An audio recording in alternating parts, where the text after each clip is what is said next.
Hello दोस्तों। आज का पार्ट सस्पेंस और एडवेंचर से भरा है क्योंकि फाइनली हमारी कहानी में पहली वाइफू की एंट्री होने वाली है। अगर पिछला पार्ट मिस किया है तो लिंक डिस्क्रिप्शन में है, वहां से देख लें। तो चलिए शुरू करते हैं आज का जबरदस्त एपिसोड। वे दोनों अब फॉरेस्ट के और भी डीपर हिस्सों में वॉक करने लगते हैं। रड अचानक रुकता है और जू को बताता है कि उसका फर्स्ट गोल शुरू होता है। अब उसे बस डीप फॉरेस्ट में जाकर कहीं अच्छी तरह हाइड होना है और रड ठीक 30 मिनट्स बाद उसे ढूंढने आएगा। जू इसे एक चैलेंज की तरह लेता है और तुरंत अपने हंटर्स स्किल ट्री से मॉन्स्टर ट्रैकिंग स्किल को अनलॉक कर लेता है। जू की प्रोग्रेस सच में रैपिड है। उसे यह पूरा फॉरेस्ट इनसाइड आउट पता है क्योंकि उसने यहाँ के हर एक लैंडमार्क को काउंटलेस टाइम्स एक्सप्लोर किया है, चाहे वो उलझे हुए पेडच हों, जहरीले मशरूम्स हों या फिर वो खतरनाक बीस्ट्स जो विचेस से भी ज्यादा भयानक हैं। अब कुछ भी उसे डरा नहीं सकता। जू ने रेड ड्रैगन फ्रूट खाया था जिससे उसकी बॉडी पूरी तरह बूस्ट हो चुकी है और वो अपनी मैक्स कैपेसिटी पर ऑपरेट कर रहा है। उसे पूरा यकीन है कि रड उसे इतनी आसानी से तो नहीं ढूंढ पाएगा। लेकिन अभी जू बड्ढे गर्व से चारों तरफ देख ही रहा था कि तभी अचानक रड उसके ठीक पीछे आ जाता है और कान में कहता है, पीकबू। जू की तो सिट्टी पिट्टी गुम हो जाती है। वो बिल्कुल स्टंड रह जाता है। रड हंसते हुए अनाउंस करता है कि उसे 50 पॉइंट्स मिलते हैं और जू के मेहनत को देखते हुए 10 बोनस पॉइंट्स भी जुड़राज दिए जाते हैं। जू हैरान होकर पूछता है कि आखिर आपने मुझे इतनी जल्दी ढूंढ कैसे लिया।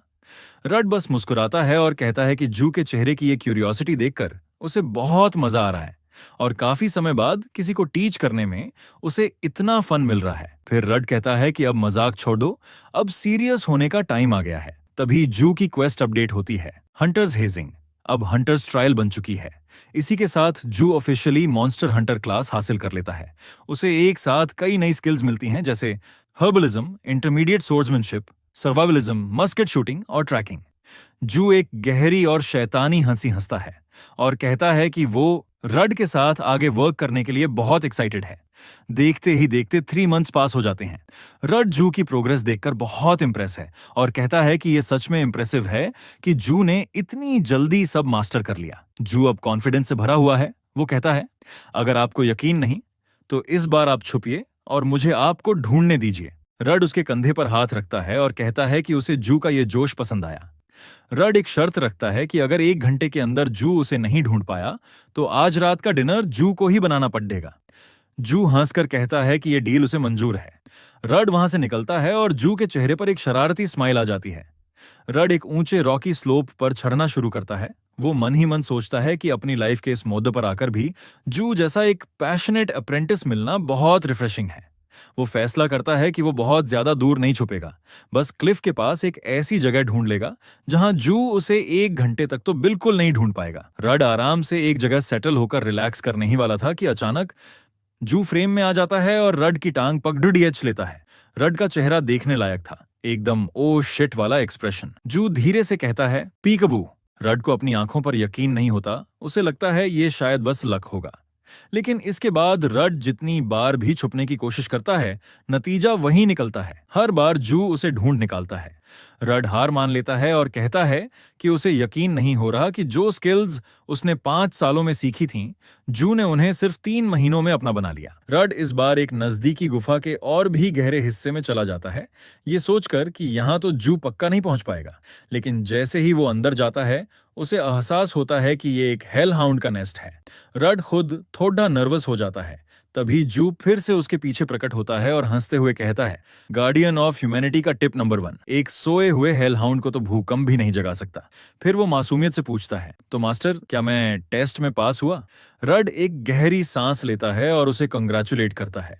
वो मानता है कि जू के अंदर एक नेचुरल टैलेंट है। असल में सच तो ये था कि जू ने विचेस को हराने से जो इनॉर्मस एक्सपीरियंस हासिल किया था, उसी से उसने अपनी सारी स्किल्स को पहले ही मैक्स आउट कर लिया था। रड हैरान होकर कहता है कि उसे जू की मॉन्स्टर इकोलॉजी की जानकारी देखकर ताज्जुब होता है, क्योंकि उसने तो उसे हेलहाउंड्स के बारे में कुछ सिखाया ही नहीं था। तब जू हंसते हुए ये सच बताता है कि वो असल में मॉन्स्टर इकोलॉजी गाइड बुक का ऑथर है। रड अपनी हंसी नहीं रोक पाता और खिलखिलाकर हंसने लगता है। वो कहता है कि भाई, मैंने अपनी पूरी लाइफ में तेरे जैसा बंदा आज तक नहीं देखा। रड को पूरा यकीन हो चुका है कि जू इस दुनिया में बहुत बड़े बड़े झंडे गाड़ने वाला है। वो जू से पूछता है कि अब आगे का क्या सीन है भाई? क्या तू वही मिशन पूरा करेगा जिसके बारे में तूने पहले बताया था? जू एकदम स्वैग में जवाब देता है, देख रड, सबसे पहले तो मुझे ढेर सारा पैसा कमाना है, क्योंकि भाई इस दुनिया में हर चीज की शुरुआत और अंत कैश से ही होता है। जू की ये प्रैक्टिकल बात सुनकर रड कहता है कि ये हुई ना बात, मेरा एक बहुत करीबी दोस्त मर्सनरी का काम करता है, तो उससे जाकर मिल, वो तुझे सही रास्ता दिखाएगा। जू को ये आइडिया एकदम फिट लगता है। भाई, अर्ली गेम में पैसा छापने के लिए मर्सनरी का काम एकदम परफेक्ट है। यहाँ आजादी भी है और फ्लेक्सिबिलिटी भी। और अगर किस्मत ने साथ दिया तो शायद उसे कुछ गार्जियन से मिलने का मौका भी मिल जाए। रड उसे अपना एक पुराना मर्सनरी बैज देता है और कहता है कि ये मेरा एम्बलम है, इसे देखते ही मेरा दोस्त तुझे पहचान लेगा। वो जू को उसके इन गेम नाम वेलर से पुकारता है और बड़े प्यार से गुड लक विश करता है। जू उसे दिल से थैंक्स कहता है। आखिर विचेस को हराने और एक नई क्लास हासिल करने के बाद अब उसके पास आगे बढ़ने का एक पक्का रास्ता था। उसे लगने लगा है कि जिस रफ्तार से वो जा रहा है, ट्रू एंडिंग अब ज्यादा दूर नहीं है। तभी जू को अक्विला की वो रहस्यमयी बातें याद आती हैं। क्या तुम सच में जानना चाहते हो कि ट्रू एंडिंग एग्जिस्ट करती है या नहीं? जू को अब यकीन होने लगा है कि ये सिर्फ कहने की बातें नहीं है, बल्कि ये सच है। लेकिन जैसे ही वो गेम से लॉग आउट करने की कोशिश करता है, उसके होश उड़ जाते हैं। लॉग आउट का ऑप्शन पूरी तरह ग्रे हो चुका है, यानी वो इस गेम से बाहर नहीं निकल सकता। जू एक गहरी सांस लेता है और कहता है, पता नहीं इस दुनिया में मेरी मौत कब लिखी है। लेकिन दोस्तों, डरने के बजाय जू मुस्कुराता है। वो कहता है कि यही अनिश्चितता तो इस खेल को असली रोमांच देती है। वो खुद को एक जोर का थप्पड़ मारता है, अपनी हिम्मत जुटाता है और ऐलान करता है, अब और इंतजार नहीं, क्योंकि मैं पूरी तरह तैयार हूं। उसकी क्वेस्ट हंटर्स ट्रायल यहाँ कंप्लीट हो जाती है और एक नई क्वेस्ट शुरू होती है मर्सनरी गिल्ड ज्वाइन करने की। मून पर दूर अक्विला एक छोटी सी टीवी से ये सब अनफोल्ड होते हुए देख रही है। वो अनकंट्रोलेबली हंस रही है और कह रही है कि ये पूरी चीज प्राइसलेस थी। वो वाकई खुश है कि उसने उस पर आय रखे हुए है। उसके पीछे खड़रा कोई पूछता है कि क्या वो वही है, और कहता है कि वो निश्चित रूप से कोई ऑर्डिनरी गाय नहीं है। अक्विला थोड़ा ब्लश करती है और टीज करते हुए दूसरी औरत से पूछती है कि क्यों, क्या तुम्हें उसमें इंटरेस्ट है? वो औरत एक और सुपीरियर बीइंग वल्फुरा निकलती है। वल्फुरा कहती है कि एक सुपीरियर एंटिटी होने के नाते वो ह्यूमंस को उस तरह से नहीं देखती और पूछती है कि अक्विला ने ऐसा सुझाव ही क्यों दिया।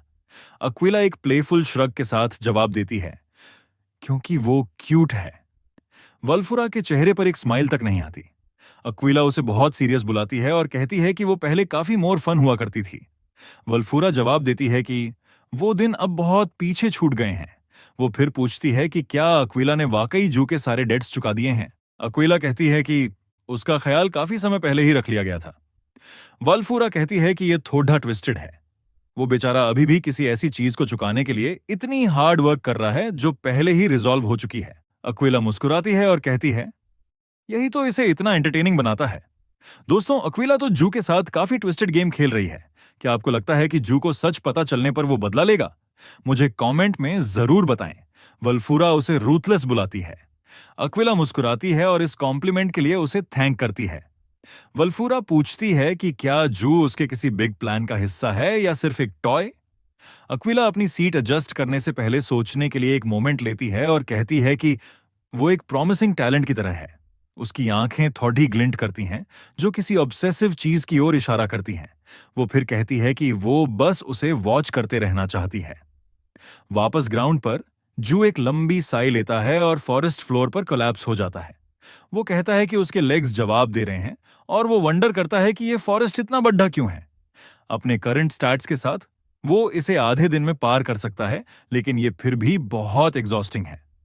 वो कहता है कि अब मूव करने का समय है। जैसे ही मर्सनरी कॉर्प ठीक आगे टाउन में है, दूरी पर एक बेल बजती है। जैसे ही वो टाउन में एंटर करता है, मेड्स की ड्रेस पहनी औरतें उसका फ्रैंकफर्ट के सबसे अच्छे टैवर्न फ्रांसवा में वेलकम करती हैं। वो पूछती हैं कि वो उसकी क्या मदद कर सकती हैं। वो कहता है कि वो किसी को ढूंढ रहा है और उनमें से एक मेड उसे सीट दिखाने का ऑफर करती है। जू चारों ओर देखता है और कहता है कि टैवर्न वाकई इंटेल गैदरिंग, बूज, रोडी पीपल और अमेजिंग फूड की खुशबू के लिए एक क्लासिक स्पॉट है। वो नोट करता है कि लोग अच्छे मूड में ज्यादा टॉकेटिव होते हैं और ऊपर से सारी वेट्रेसेस बहुत क्यूट हैं। फिर वो जोर से पूछता है कि क्या कोई रेबिस शुल्ट्ज नाम के व्यक्ति को जानता है? जू का ये पूछना था कि पूरा मूड शिफ्ट हो जाता है। टैवर्न में एक स्टंट साइलेंस छा जाता है। उनमें से एक वेटरेस उसे बताती है कि वो नाम यहां फॉरबिडन है।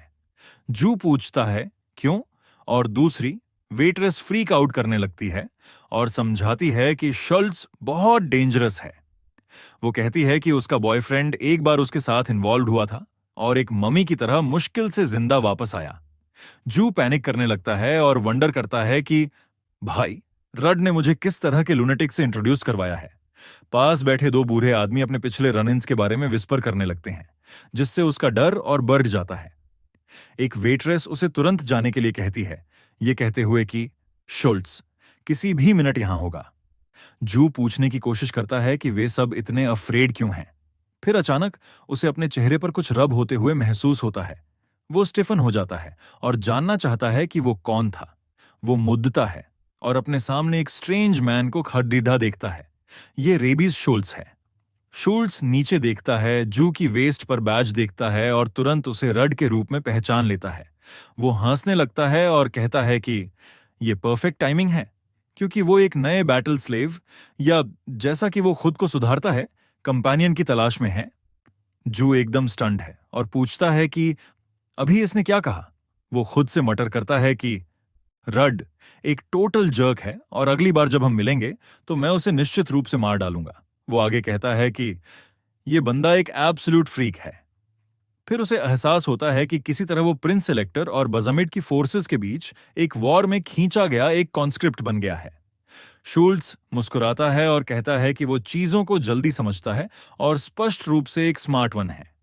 जू कहता है कि भले ही उसे ऐसा लग रहा है कि उसे किसी फैंटेसी वॉर में फोर्स ड्राफ्ट किया जा रहा है, ये एक रियल अपॉर्चुनिटी हो सकती है। जू को पता है कि प्रिंस इलेक्टर इस गेम के गार्डियंस में से एक है। अगर जू उसके करीब पहुंच सका तो शायद वो दूसरों के बारे में और जान पाएगा। तभी अचानक एक तेज हॉर्न बजता है और शुल्ट्ज स्मर्क करते हुए कहता है कि नाम लिया और शैतान हाजिर। तभी एक सिस्टम वार्निंग आती है कि ये एक एम्बुश है। जू का शरीर जैसे ही नीचे गिरता है उसे 30 पॉइंट्स का डैमेज होता है। ओ भाई, अभी तो गेम शुरू भी नहीं हुआ और जू को डैमेज पड़ना शुरू हो गया। संभल के भाई। अब उस प्रोसेशन को देखते हुए वो प्रिंस इलेक्टर को अपनी फोर्सेस के साथ गुजरते हुए देखता है। शुल्ट्ज कहता है कि जू उस ग्रुप में फिट हो जाएगा, लेकिन जू कहता है कि ये उसकी इमेजिनेशन से बहुत अलग है। वो कहता है कि अक्सर वो दूसरी तरफ होता है, लेकिन इस बार प्रिंस इलेक्टर किसी विलन की तरह लग रहा है। तभी जू अचानक फ्रीज हो जाता है क्योंकि वो किसी को देखता है। वो डिसबिलीफ में बुदबुदाता है कि उसे यकीन नहीं हो रहा कि वो यहाँ है। प्रिंस इलेक्टर के साथ एक लंबे सुनहरे बालों वाली औरत सवारी कर रही है। वो कहता है कि उसने डेम वुल्पर्गस की यहाँ होने की उम्मीद बिल्कुल नहीं की थी। प्रिंस इलेक्टर उसे देखता है और पूछता है कि क्या कुछ गलत है, क्योंकि वो डिस्ट्रैक्टेड लग रही है। वो जवाब देती है कि कोई बात नहीं है और अपनी नजरें नीचे कर लेती है। वो उसे याद दिलाता है कि बैटलफील्ड इंतजार कर रहा है। यहाँ कहानी में एक बड़ा ट्विस्ट है दोस्तों, क्योंकि ये औरत सिर्फ एक सैनिक नहीं है। जू एक्सप्लेन करता है कि उसके पिछले प्लेथ्रूज में वो उसकी कंपेनियन थी, लेकिन उसने चाहे जो भी कोशिश की वो उसे कभी बचा नहीं पाया। हर बार वो उसी मॉन्स्टर के हाथों मारी गई। वो कहता है कि वो एक नाइटमेयर जैसा क्रीचर था, एक ऐसी दीवार जिसे वो कभी तोड़ नहीं पाया, एक बैरियर जिसे पार करने में वो फेल रहा। शुल्ट्ज जू के खोए हुए चेहरे को नोटिस करता है और पूछता है कि क्या कोई चीज उसे परेशान कर रही है। जू मना कर देता है, लेकिन अंदर ही अंदर वो एक वाव लेता है। जू को पता है कि चाहे उसे अपनी जान दांव पर लगानी पड़े, वो एक ऐसा एंडिंग हासिल करेगा जहां वो जिंदा रहे। ये हुई ना बात। जू अब सिर्फ सर्वाइवल के लिए नहीं बल्कि अपनी साथी की जान बचाने के लिए लड़ने वाला है। वे मर्सनरी कैंप की ओर बढ़ते हैं जहां योद्धा असली तलवारों के साथ ट्रेनिंग कर रहे हैं, चिल्ला रहे हैं और पूरी ताकत से वार कर रहे हैं। जू इस नज़ारे को देखता है और रिमार्क करता है कि ये किसी भी गेम से ज्यादा मरीन ट्रेनिंग जैसा लगता है। शुल्ट्ज हंसते हुए कहता है कि मजा तो शुरू हो चुका है। वे स्पारिंग मैचेस के जरिए टीम लीडर्स चुन रहे हैं और यहां असली मनी दांव पर है। जू कमेंट करता है कि प्राइड और कैश एक बहुत ही डेंजरस मिक्स है। फिर भी वो कहता है कि उसका ओनली गोल प्रिंस इलेक्टर से कांटेक्ट करना है, इसलिए अभी के लिए लो प्रोफाइल रखना ही सबसे अच्छा है। वो क्वाइट रहने का फैसला करता है। शुल्ट्ज फिर पूछता है कि क्या इसका मतलब है कि जू पार्टिसिपेट कर रहा है, और बिना किसी रिस्पॉन्स का इंतजार किए वो जू का कंधा पकड़ लेता है और कहता है कि वो निश्चित रूप से इन है। आखिरकार ऐसा कोई तरीका नहीं है कि रट किसी क्लूलेस रुकी को यहां भेजता। जू कराता और पूछता है कि यहां उसकी ओपिनियन की कोई वैल्यू क्यों नहीं है। बेचारे जू की कोई सुन ही नहीं रहा है, सब अपनी ही चला रहे हैं। शुल्स पूरे ट्रेनिंग यार्ड में अपनी आवाज उठाता है और पूछता है कि क्या कोई इस नए लड़के से भिड़ना चाहता है। मर्सनरीज तुरंत एंथुजियाज्म के साथ जवाब देते हैं और चिल्लाते हैं कि वे पहले जाएंगे। इस फ्रेश मीट पर हाथ साफ करने के लिए वे उतावले हैं। जू को एहसास होता है कि उसके पास बैकआउट करने का ऑप्शन ही नहीं है और वो सोचता है कि वैसे भी प्रिंस इलेक्टर से मिलने से पहले उसे अपनी कुछ स्ट्रेंथ दिखा देनी चाहिए। एक भीड़ जमा हो जाती है और उनमें से एक सोल्जर आगे आता है। वो अपना इंट्रोडक्शन मैक्स के रूप में देता है और कहता है कि जू से मिलकर अच्छा लगा, लेकिन फिर जू की बॉडी को देखकर वंडर करता है कि ये तो एक ट्विग जैसा लग रहा है। जू बुदबुदाता है कि मैक्स की शर्ट ही है जो इतनी जुबान चला रही है और साथ ही कहता है कि उसकी अपनी फिजिक को ऑनलाइन हजारों लाइक्स मिल सकते हैं। शुल्स पूछता है कि क्या दोनों साइड्स रेडी हैं। जब वे कंफर्म करते हैं तो मैच शुरू होता है। मैक्स एक चीख के साथ आगे बढ़ता है और नाटकीय रूप से अपनी सोट घुमाता है।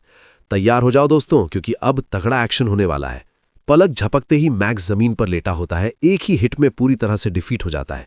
स्पेक्टेटर्स दंग रह जाते हैं और उनकी सांसें थम जाती हैं, जबकि जू को 15 फेम मिलता है। वे पूछते हैं कि अभी क्या हुआ। जू एक्सप्लेन करता है कि इसकी तो उम्मीद ही थी।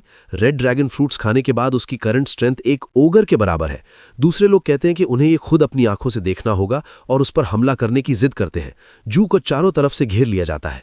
वो उनसे एक एक करके आने को कहता है। इंटरमीडिएट सोर्ड्समैनशिप का इस्तेमाल करके वो अगले अपोनेंट को हराता है और 15 फेम और हासिल करता है। फिर वो एक को बांध देता है और किसी तरह दूसरे को हेडबट करके नॉकआउट कर देता है। तभी एक बॉल्ड मैन आगे आता है और कहता है कि ये सब मजाक बन रहा है और बाकी सब एक रुकी के सामने खुद को एम्बैरस कर रहे हैं।